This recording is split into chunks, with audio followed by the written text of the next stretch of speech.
मध्य रेल्वे मार्गावर लोकलची प्रवाशांना धडक, सँडर्स रोड स्टेशन जवळची दुर्घटना, 3 जणांचा मृत्यू, 1 जण जखमी।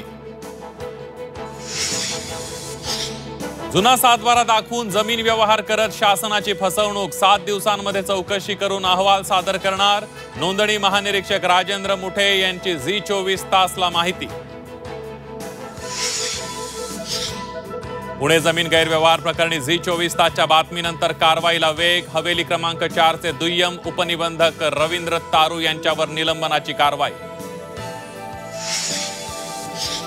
पुणे जमीन गैरव्यवहार प्रकरणी अनियमितता असेल तर कडक कारवाई होणार, जे मुद्दे समोर येत आहेत ते मुद्दे गंभीर, झी24 तासच्या बातमीनंतर मुख्यमंत्री देवेंद्र फडणवीसांकडून चौकशीचे आदेश।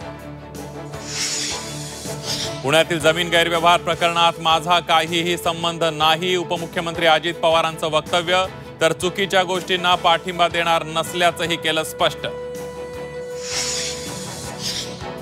जिजाई नावाचा बंगला माझा नाही तर पार्थ पवारांचा, अजित पवारांकडून बंगल्याबाबत स्पष्टीकरण।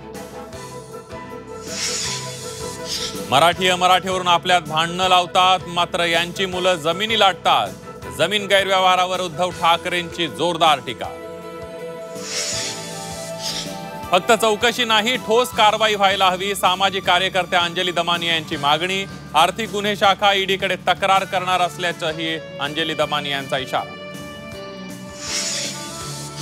कोरेगाव पार्क जमीन खरेदीचा व्यवहार आधी रद्द करा, मग चौकशी करा, काँग्रेस नेते विजय वडेट्टीवार यांची मागणी, बातमीसाठी मानले झी24 तासचे आभार।